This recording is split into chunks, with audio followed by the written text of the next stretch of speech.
Here we are. Welcome, welcome, welcome back to Midweek Madness. We are here with game number 3 with Team Viper and Team DauT. This one is going to be Nomad, and well, I like to call it No Madness because it is absolutely crazy, and it is Midweek Madness, so we got all the madness things going on. Once again, I'm joined by Nobody. He's going to be co-casting this one with me, and already we're starting to see some sheep stealing, some TC blocking, some confusion. What is going on here? Don't ask me. All I know is that we got some Persian players here, and I don't think that TC deucing is what it's against the rules, right? It's not against the rules. Well, no, but it's probably like, a gentlemanly agreement not to lame each other too much, It's not Is it's that not right? strictly against the rules though. Just so they say that. Okay, let's introduce the players. They're all putting down their town centers now. Let's start with the Vipers team. We have the Viper playing as the Huns. His ally this game will be Idefix, just right next to him, playing as the Malians. And the third player on their team will be Andorin in teal, playing as the Persians. So a lot of different, two AOC civs, and then the Malians are the wild card here. Yeah, Viper was given the Huns to play by DauT's team. He was like, they said, right, Viper, you're going to play the Huns. And so he had to play the Huns because the top players, civs, are chosen by the other team. But one thing I would say is that this team for Viper, Idefix, and Andorin, they're very close together, actually. You can see both Idefix and Viper's TCs on one screen, and then Andorin's just a stone's throw away. So that's kind of a nice thing in Nomad, because you want to kind of be close to your teammates. You don't want to get too sort of cornered or trapped between two enemies, for example. Can lead to all manner of horrible things happening if you do. So I think their positioning is very nice. What about DauT's team, though? They do look a lot more spread out immediately. If we look at DauT, he's in the green to the left as the Magyars, and he is, well, pretty much on his own here versus Viper once again. And it's kind of cool that in all three of these games, both Viper and DauT have ended up being very close together, probably for the benefit of the series as well.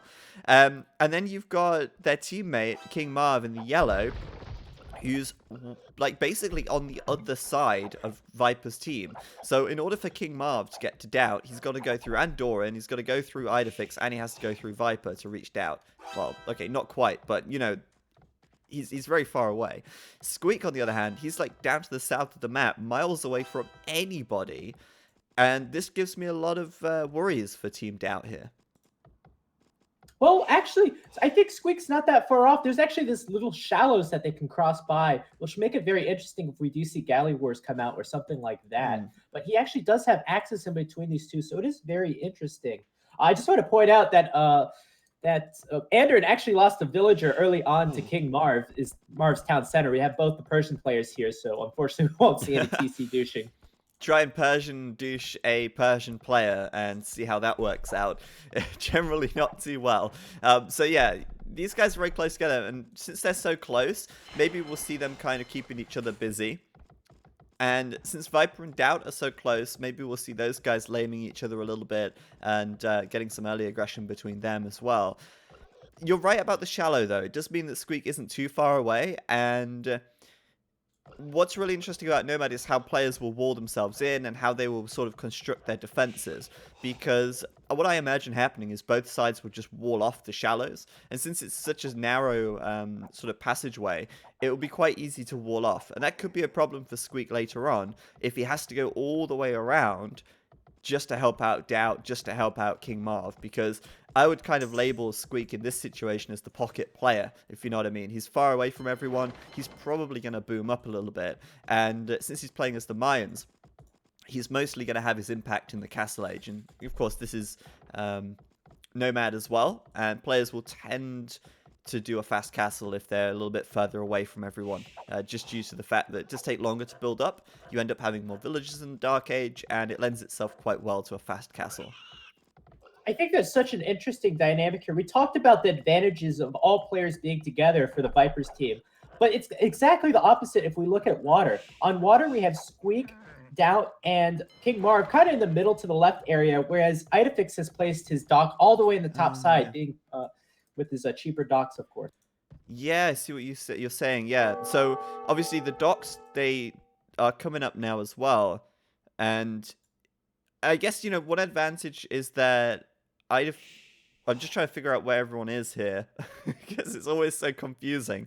Maybe team colors would really help us to see what's going on, or maybe not. I mean, it's always a bit of a mess. But yeah, the advantage of not having your docks so close together to your teammates is that you're gonna have longer fishing. Like the fish aren't gonna get depleted as quick. But at the same time, if you lose the water, that's not going to matter anyway. And if you have your docks close to your teammates, then you're going to be able to potentially win the water a little easier, or at least defend the water a little easier. Oh, Viper getting trapped in with a villager here. Have you been watching this? This is epic. I'm watching this. It's pretty funny. Like, DauT's trying to wall him in. Viper tried to wall himself in to stop DauT walling him in, and then DauT eventually walled him in anyway. It's just a sea of palisade walls here. Brilliant. Yeah, it looks like DauT's finally going to get the last lap. That was absolutely epic. That was great. Yeah, I love the laming that happens on Nomad. Of course, Viper sent a villager forward to go and lame as much as he could. Right now, he's over on the mills, and this deer patch is going to be hotly contested. I mean, everyone wants a piece of this deer patch. No, I mean, whose deer patch is this? No, it's, disputed territory right now. This is like equidistant between Viper, DauT, and Idefix, and they want their deer, man. Viper and DauT bringing their vills into fight here. Thankfully, both players do have Loom, I can confirm. And so, Viper and DauT just gonna go to town. Villager war here at 10 minutes of game time. I think the Viper wants it more. He's taking half of his economy over, more than half of his economy over. He's gonna get these deer, even if it costs him everything. Absolutely. He's going to go ahead and take 4 villagers to take the deer whilst the rest of his villagers come in and fight. No one losing a villager yet, though DauT getting a couple of shots off with his TC. Viper still not losing a villager. DauT not willing to commit as many villagers here. It looks like he's going to lose one as Viper has him surrounded. And DauT now, will he just go back or will he bring his whole economy over to fight this? I think he's going back. He wants no part of this madness. The Viper has the bigger balls, of course. That's why he's won this matchup. But does it really matter in the long term? I don't know. I have no clue. Looks like the Viper's fishing heavily. On the left side, we have DauT fishing heavily as well. A lot of the players getting a lot of fishing ships out early on. Yeah, typically, players will make a few fish. It depends on how much resource on the land they have. And I like this move by Viper, actually. This is really clever. You look to the north of DauT's TC. He's actually walled that. And that means that DauT can't grab the boar without going all the way around. And look is on the other side of this wood line. It's Idefix with the lone villager trying to wall those boar in with a house just to prevent DauT from getting access to that lovely 680 food. So that's setting DauT back quite a bit there, actually. That's going to hurt. But DauT might be on the way up to the Feudal Age already since he's adding a stone mine now. And indeed he is. Those fish obviously working overtime to get him that 500 food he needs. And he doesn't need those 2 boar anyway. So it's all good. One of the things I'm noticing about DauT's map, his gold is actually in that same location that the Viper took that fight. He obviously has a lot of villages there. Perhaps the Viper was thinking, you know what? Not only could I get these deer, I could also keep DauT off of gold. Yeah, that's a good point. DauT actually doesn't have a gold mine over here, does he? He's got no gold. Idefix is on the gold at the north, and the gold to the right of his base is, well, right now, uncontested, but he's sending some villas out. I'm guessing once he gets Feudal, his priority is going to be to build some maybe defensive towers near the gold, or maybe he'll just go ahead and start towering Viper again. It did work so well last time that he might just try it again this time as well. Yeah, DauT's actually going to take this gold. I thought the Viper would have tried to invest a little heavier in this. The Viper actually doesn't have gold either. He's going to take stone for himself on the top. Well, Viper is still in the Dark Age. He's super, super late to click up. And as a result, he's 33 population. Okay, that's great. He's got a lot of fish out. But without being in the Feudal Age, he can't build any defensive towers. And he still hasn't clicked up yet. So DauT here, in the Feudal Age right now, is going to be going ahead, building the towers. And Viper has absolutely no response to it. There's a tower coming up here on the wood line. This is a beautiful tower from DauT. Not only is it on Viper's wood line, but it's on Idefix's as well. But that's where, you know, Idefix could come and help here. He's actually in the feudal age. He can afford to build a tower. But where is it? It's not there just yet. Yeah, slow reaction for Idefix. He's finally going to go for this tower. I think it might be up in time. I think it will will really save him. Yeah. And what is the Viper doing over here with the mill? He's building some palisades? Oh, I thought he was going to go for the tower himself, but he's still in the Dark Age. Yeah, he's going to get Feudal first. That tower from Idefix will come up just in time. It's pretty close, actually. But DauT might finish his tower anyway. It depends. No, he's not going to finish that. That villager she is dead. Now, that's really, really fortunate that Idefix got that up in time, because if that tower had gone up, that would be a lot of potential damage to both of these woodlines. It's a perfect tower from DauT. So, a good reaction from Idefix. As a result, he is actually now the top of his team on the scoreboard. Now, I think we should take our attention to the water a little bit here, because on the right side, or the top, sort of, you know, between Andorin and Marv, they've just got a huge wall off. Marv's got like three layers of palisade, so and a massive stone wall coming up at the top. So there's no way Andorin's getting through there for a while. I think players are going to start turning their attention to the water. Has anyone started making anything yet? DauT has got a fire galley out right now. And wow, that's actually about it. I think King Marv must have some military on the water. Yeah, he's making a galley or two right now. Yeah, I'm watching DauT. He's able to take off, I think, 3 fishing ships so far, getting some really good damage onto the Viper. And DauT's still pumping out those fire galleys. Over on the south side, Squeak, is he going up for a fast castle? Let me check. Yeah, it looks like Squeak is already up to castle. Yeah. Squeak halfway up. Very nicely done. But this is kind of what I was saying earlier on, you know? Squeak, he's basically like a pocket player here. He's got a huge fish boom at the back. He's got 3 docks right now. And he's going to be going ahead and making some galleys. So I expect that Squeak's team should be able to, or I should say DauT's team to make it more clear. DauT's team should be able to start winning the water. Not only that, but King Marv with his 2 galleys might find some fishing ships of Andorin as well, who's now going to have to flee. He actually has no defense on the water here at all, and Viper only just hitting the feudal age, no ships out for him either. So DauT's team starting to take the water, and that could really change the course of this battle. Absolutely, so many fishing ships from Andorin and so little army. I wonder where all of his army went. And then on the left side, we have DauT. He got up his tower before the Viper did. The Viper's going to have to... No, the Viper's going to rush this tower. He's going to try to get this up. Oh yeah, he is rushing it, and I don't think he's going to be fine with that. I don't think he's going to lose a villager here, so that's fair. He's also got a protective tower on the south of his TC, just in case DauT tries to come forward with any more. DauT really trying to gain control of the sort of center of the map between both of their TCs. That's a really good move to make, and he does have access to the gold, which means that Viper right now, without any gold access, actually has no way to really get back on the water or do anything on the water. Viper's only mining stone. He has no gold income. Without gold, how is he going to make boats? How is he going to win the water? He's not. And that means that DauT's team should be able to win the water here. And I say should because, well, there's still no guarantees. Andorin adding in a couple of fire galleys of his own. But it's still going to be a tough fight. And King Marv losing all of his army, went into galleys instead of fire galleys. Could have been a big mistake, as we could see just 1 fire galley able to take so much from those galleys. And that's just going to keep putting the hurt on these players. This is so messy. We talked about it earlier on in the game. But it's so crazy right now. Oh. It's hard to tell which player has access to what resources or where they're at. Yeah, well, I mean, Castle Age upgrade coming in for Idefix. That's actually really surprising to me. Idefix here, you know, it's kind of sandwiched between his 2 teammates, so I guess he's technically like a pocket. But he's actually castle right now. He's adding in a 2nd town center, and I think he was building a siege workshop, but he may have just removed it. Yeah, he's rebuilding it now. Siege workshop coming up for him. I wonder if Idefix is actually going to make a play towards DauT here with this siege workshop. If he is, I'm surprised he's building it on the right side and not on the left. but he could help Viper to clean out these towers and prevent DauT from gathering this gold in the center of the map now that he's in the Castle Age. For now, though, DauT building more towers, continuing to be annoying. Idefix having to put one up in defense, but I think he's going to be absolutely fine. And Idefix now queuing up 3 rams immediately. This is a really nice move. It's going to allow him to just kind of regain some map control here and prevent DauT's towers from doing lasting damage. I imagine Idefix, as soon as he gets down with these towers, he's going to go straight for DauT. So DauT's going to need a little bit of help from his ally King Marv, or a little bit of pressure to come in from Squeak on the bottom side. Yeah, absolutely agree. It does seem like Squeak now, though, is focusing a little bit more on the water.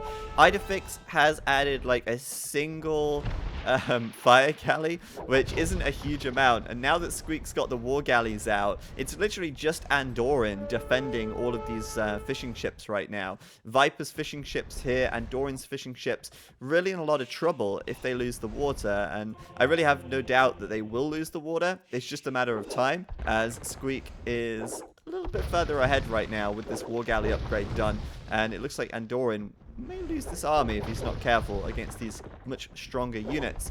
So on the water, yeah, that is going on, but what is happening on the land? It does seem to me like both Andorin and King Marv are just happy to just let themselves sort of boom up a little bit, it seems.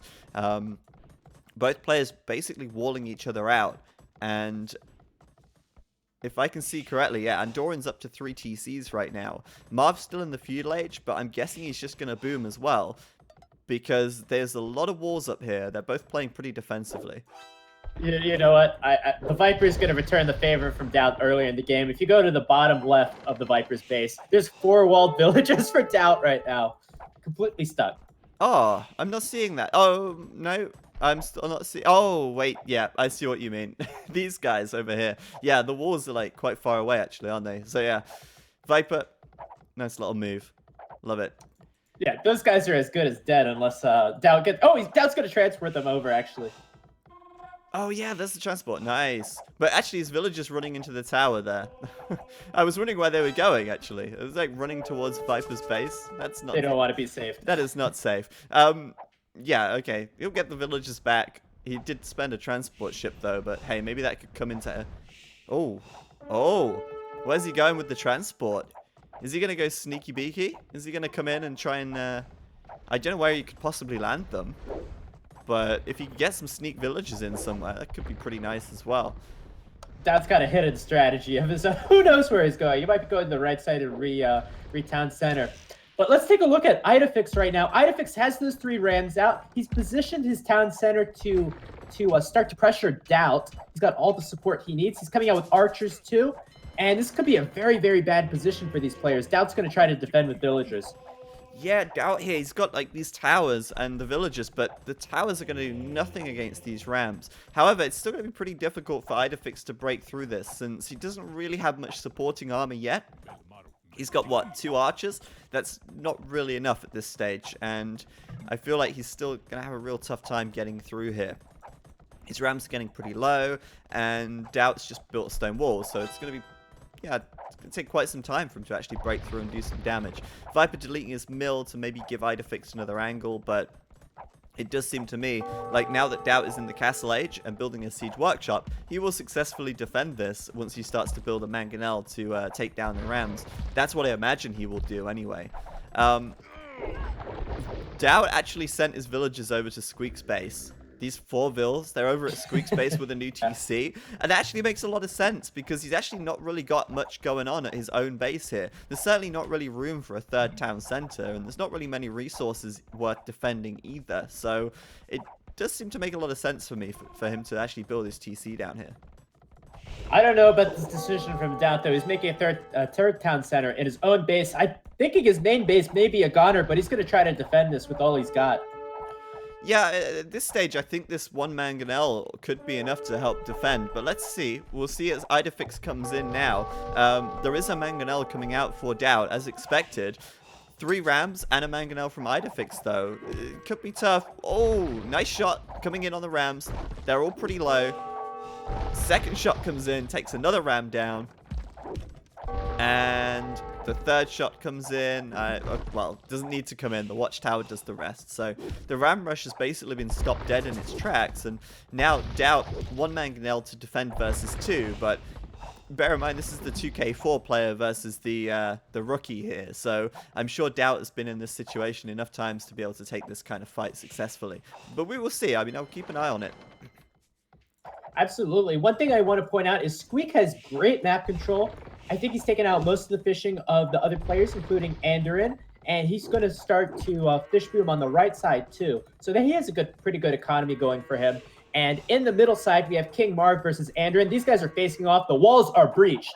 Oh, yeah. There you go. Castle coming up for King Marv right here. I like that. We got a mangonel fight going on. Looks like King Marv going to get the advantage there as well. Nicely done. But look at the score difference between King Marv and Andorin. King Marv is the bottom on his team right now as Andorin is on the top. There's a very big difference in score between these guys. And I wonder if Andorin is on the way up to the Imperial Age yet. He's not just yet, but I don't think he's going to be too far away. Whereas King Marv seems a little bit more committed to this Castle Age aggression. He's got some knights out, and I think he needs to just go ahead and raid right now. Andorin actually has no defense from a knight raid at this stage. He doesn't even have fletching yet. Another thing I want to point out, the Viper is only advancing the Castle Age now. He is the lowest score on his team. I wonder what he's going to do when he gets in the next stage. He's playing as Huns, and he's got tons of food in the bank, but no gold. No gold access for him. Wow, yeah, he's got like 1k wood and 1k food. Now, that would be great if he was Imperial and he was able to make like a lot of trash, but he's not going to want to do that now, I feel. I think he just needs 1k gold and he can make a wonder. Yeah, if only it wasn't Conquest though. Oh, that would be nice. But yeah, Viper here, so late to castle in comparison. He's got enough stone for a castle, but he's going to go ahead and build a second TC first. A strange location for that, just out in the middle next to his mill. I guess, you know, it's a good farming town center. You can put a lot of farms around it. And I'm expecting we'll see another TC, a third TC from him somewhere as well. I'm sure he's just built a third TC, actually. Where is it? Oh, there it is. It's all the way behind Andorin's base. It's kind of funny, both DauT and Viper here having to build their TCs far, far away from their starting positions just because that area of the map is basically a wasteland. Also, DauT, 2 TCs next to each other behind Squeak's base. Just DauT cannot play a game of AoE 2 without making that 4th TC, can he? No, he really can't. What is with our 2K players? Really, this series has been allowing a lot of these younger players to be able to shine a bit.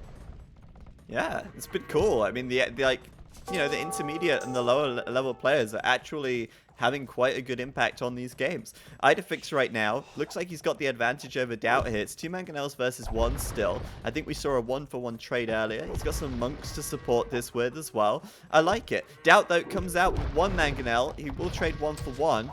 And Idefix has the advantage. Viper, look at this teamwork. Repairing Idefix's mangonel for him so he can take down the tower. I like it. This is nice. Petards! There's petards at the bottom of the shoreline. This is huge. Squeak's up to the Imperial Age. He's going to be spamming Eagle Warriors pretty soon. Man. And he's going to bust in.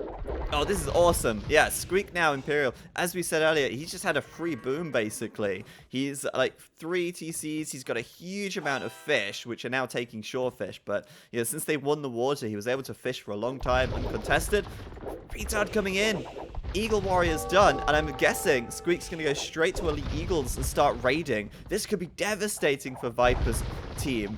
Viper here, only just reaching the Castle Age, and now Squeak's on his ass with Elite Eagles. That is just difficult. These Eagles are going to absolutely wreck everything. If these quick walls don't come out, here comes the quick walls from the Viper. He's getting the middle side. He's getting the right side. He just needs to wall the left side. Oh, he's got it. That was beautiful. Nice quick wall. Great response. Squeak gonna be delayed slightly here as the Elite Eagle Warrior upgrade comes in. But where's the weak point in this wall? It's the mill and it's the market. If Squeak just focuses on the mill, he'll be in there in an instant anyway. Yeah, or the hole on the left. That's a weak point. Is there a hole? Too. Yeah. Oh, right over here. But Squeak is gonna come in here with his galleons. That's gonna prevent the rewalls behind it. I think he could get possibly through this market. This is a really bad position for these players. Oh yeah, these villagers are so unprotected right now. You've got Andorin though coming down with some knights because he's just hit the Imperial Age himself. So now Andorin is Imperial, he's playing as the Persians. We know that he's going to be looking for those Cavaliers and those Paladins, and they're going to fare pretty well against these Eagle Warriors right now. Squeak doesn't have the upgrades he needs to really win a fight versus Cavalier at the moment. Well, as I say that, he did just get his HP upgrade, so he's now got 100 HP on these guys. But still, he's lacking the attack and defense, and Andorin is going to have Cavalier any second. Oh, there you go. They're already done with +4 defense as well. So Andorin, it really rests on his shoulders now to keep Idefix and Viper safe. He did go ahead and support Idefix in DauT space already. DauT with the defensive castle over here. But yeah, I mean, it's really going to rest on him. The problem is with Eagle Warriors is that they just get in through the cracks and they spread out and they just find villagers all over the place. And this raiding from Squeak is going to have a huge impact on this game, even with the Cavalier from Andorin here. The Eagles are in. I was thinking, how does Idefix let this happen? Let these Eagle Warriors come in. It's all up to Andorin to be able to clean up these Eagle Warriors before they get into the soft underbelly of these players' economies. Yeah, absolutely. And Andorin here, you know, he's got the Cavalier now. He can engage, but like I say, the Eagles, they just run in and they go right to the back. They spread out and they make it really hard. You know, they make it hard for the Cavalier to really catch up to them. The idea is just to go in, kill villagers, and it doesn't matter if you lose a few Eagles in the process. So long as you're killing vills, you're doing good. Now look at Viper's population right now. He's at 74. DauT is at 111, but Squeak is at 139. Even King Marv is at 100 population. Even King Marv has more pop than Viper at this stage. And he is on the way up to the Imperial Age as well. King Marv in yellow here. Big boom going on.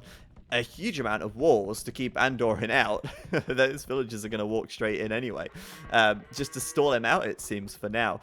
At the very least, though, Andorin's attention will be focused down here in the south as Squeak's Eagle Warriors are pushed back a little bit, actually.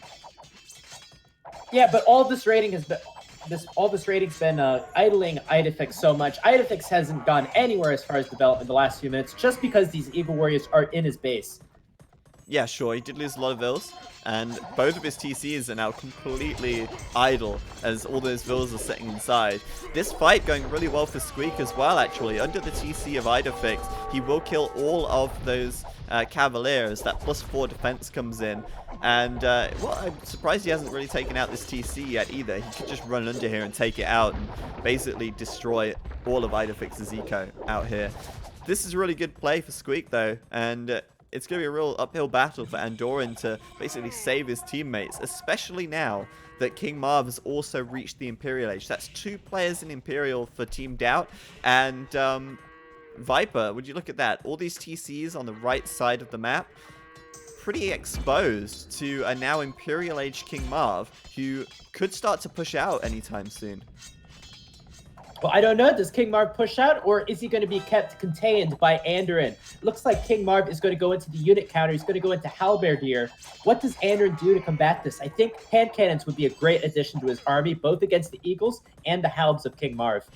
Yeah, I mean, at the moment, he hasn't seen the Halbs, but he will see the barracks. So Andorin should know that the Halbs are coming out from Marv here. There's a lot of barracks coming up for him, and it makes a lot of sense to go straight into the Halbs in this situation. Is Andorin doing Paladin, though? Because it's not done just yet. It is 75% of the way done. Andorin, he's really desperately holding on for that Paladin upgrade, because once that comes in, he will be able to fight against this army of Squeak a little better. For now, Viper lost his TC. His starting TC is gone as DauT Castle drops his wall, and DauT here not really having much impact in this game either, but I'm expecting DauT to really start to do a little more soon now that he's got his eco building up behind Squeak's base in the south. Talon's almost done for Andorin, but this is why the Mayans are so strong. Their army is so cheap. All the Mayans has to do, all they have to do is switch into Halbs, which we see Halbs coming in from Squeak. I wonder if perhaps this decision going to Paladin was the best one, or maybe to get those hand cannons out a little bit earlier. Yeah, I mean, I do feel like the hand cannons are a much better choice here. I mean, I understand why he would go paladins at first, because they're a little bit more mobile, so they can catch the eagle warriors as they run in. The idea is to chase them down and kill them as quickly as possible, whereas the hand cannons do take a lot longer to get out. They do take longer to get into position, but now it does look like he is switching into the hand cannons as he's throwing down the archery ranges and doing chemistry. It's going to be a while before chemistry is complete, and in that while, that is when Squeak is coming in. He's taken down Idafix's TC in the south. Those villagers are toast, and it looks like he's going for Viper's TC in the center as well, but not if Andorin has something to say about it. Those paladins on the hill will push him away for now, but Squeak is also adding in Halberdier into his army, so this is a great quick switch from him, and Andorin desperately needs those hand cannons now. Oh my gosh, Andorin is into King Mar's base. He's into the wood line. Houses are only coming out now for King Mar. Let's see how much damage comes in on these villagers. Looks like an absolute massacre. Yeah, King Marv doesn't really have the upgrades yet either. He's only got +2 defense, +1 attack against fully upgraded paladins. They aren't going to trade that effectively. Of course, Halberdier are cost effective versus paladins, but they still lose in a one-on-one fight, especially without upgrades. Whoa! You see that unit teleport there? That was pretty funky. Oh, they're doing it again. Andorin's paladins teleporting all over the place. Weird. They are in. They are in. Just some HD ready things, guys. Just some HD ready things. Gotta love it. So it looks like Andorin's gonna... This is gonna be his stand. This castle. If this castle goes down, it will be GG. But no. Andorin's going to defend here on top of this hill with Paladins. This is where the mines get a little bit weaker later on. Paladins such a strong unit. Hounds and Eagles, they're cost efficient. They're easy to get out. They're easy to counter. But they're not the strongest unit late game. Yeah, like pound for pound, they don't take the population space as effectively as a Paladin would. However, they still get in there and they still do a lot of damage. But look at this. This fight from Andorin is really nice. With the hill and with the hand cannons behind the paladins, he is surely going to clean this up. Of course, he will have to stick to his hill for now. He will have to potentially desert this TC for the time being. But I think the problem for Andorin is this army is so expensive. He's having a real time replenishing his units fast enough. If you look at his gold, he's down to 240 gold right now. That gold is just running out super quick, and not only does he have to contend with Squeak, but DauT has entered the battlefield. Now he's in the Imperial Age, and he has his Magyar Hussar coming out as well. And what a great unit for this situation. I don't think there's a lot of situations where this unit shines, but when DauT has very little access to gold, this is probably a pretty good unit. Yeah, I completely agree, actually. The Magyar Hussar is so nice here. Of course, they don't cost any gold once they get their unique technology, so it's just a free food unit, essentially. And you can bet DauT has a lot of farms. Just look at that. Farming city down in the south. Or Farmville, I should say, down in the south. And with 3 castles up, he can pump the Magyar Hussar all day long. But still, Andorin has held on very well so far. And don't count Viper out just yet. It might not look great, but Viper does have a lot of town centers up in the north of the map. And he is being defended quite nicely by Andorin as well for the time being. He started to get some skirms out up here, and he's keeping King Marv contained, I would say. I mean, King Marv, this game, is basically just being contained within his walls. And as long as they keep him contained, and Andorin keeps holding off DauT and Squeak in the south, they've still got a chance. Though, you know, Idafix really has a long way to get back into this game after being displaced from his original starting position. Yeah, Idafix is by far the weakest player here, but one thing I love for the Vipers team is their positioning is so good with this castle on top of this hill and completely surrounding King Marv. Surrounding King Marv is one of the reasons why King Marv can't just push in there. He goes from one way and the Vipers team hits him from another direction.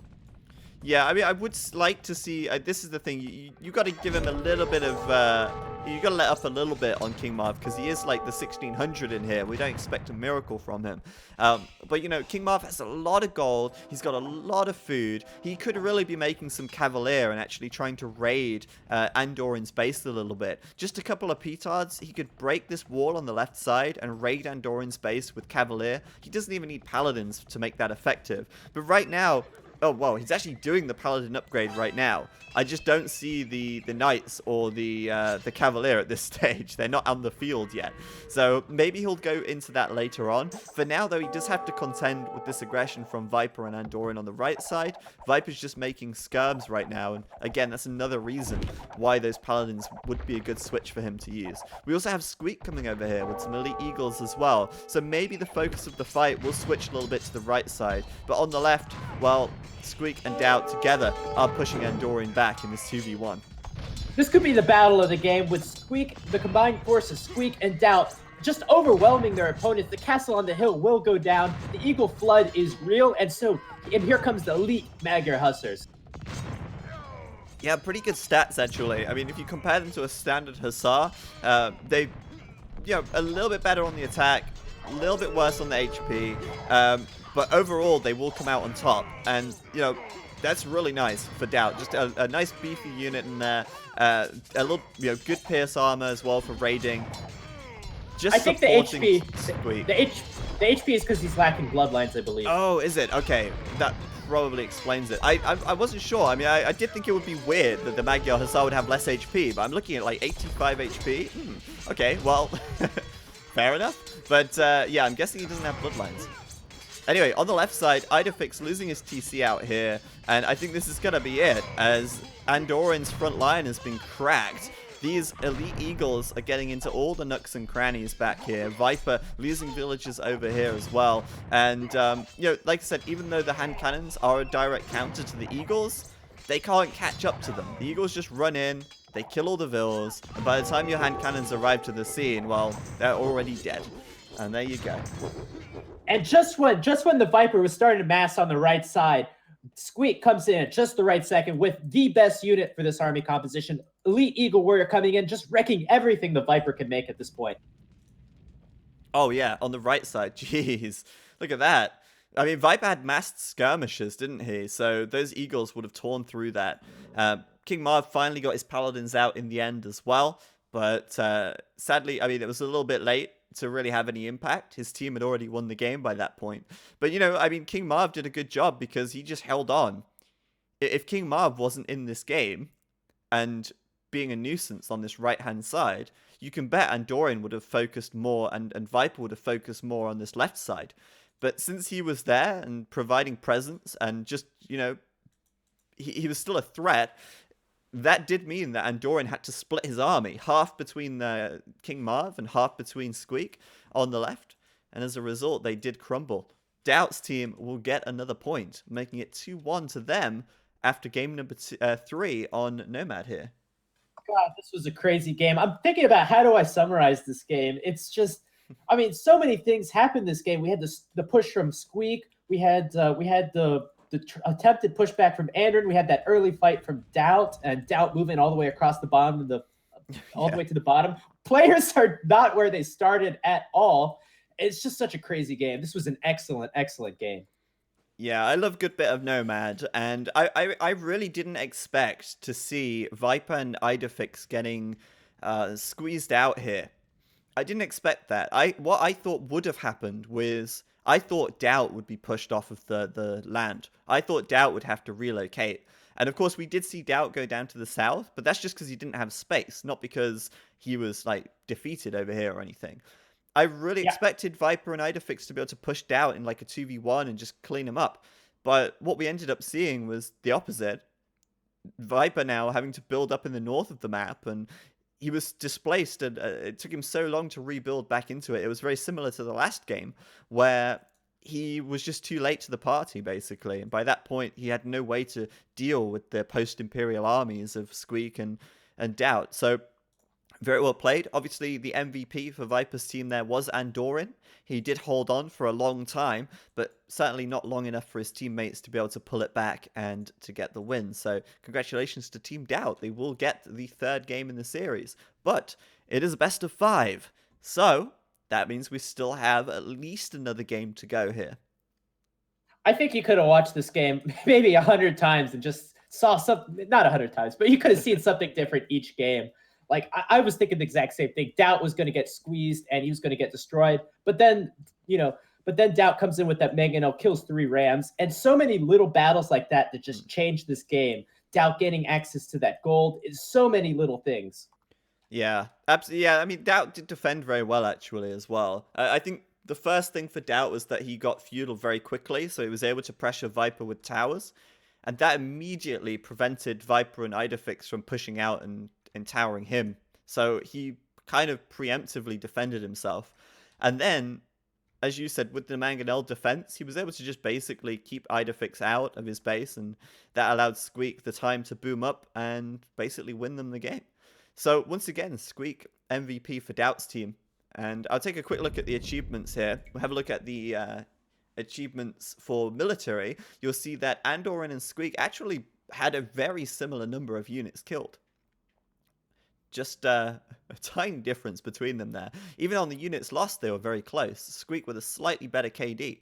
But these guys definitely pulling their weight in that game. And so far, I mean, I've been surprised because it's not been Viper and DauT who have been truly dominant in this series so far. It's more like being Squeak and Andorin.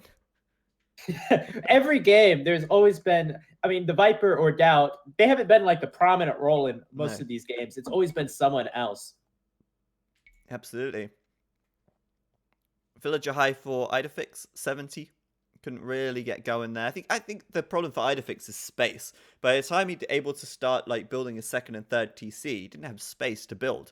Because he was, I guess that was the big disadvantage for Viper's team. Although they were close together, you know, maybe they were a little bit too close. They didn't quite have the room to build. Since Andorin was kind of building in the north, Idefix had to build between Viper and Andorin, and he just didn't really have the space for it. I was watching Idefix. One of the things, the Viper, when he's got his first like town center destroyed, he immediately went across the map and built like 4 town centers in the north side. Idefix mostly stayed in his area, tried to just rebuild there, you know, garrison his town centers, but we really didn't see him push out and try to rebuild towards the north. And the Viper was just coming into it at the very end there, where Idefix was still out of the game. Yeah, he was well and truly out by the time that, you know, they needed him to defend. So let's go ahead now, play a quick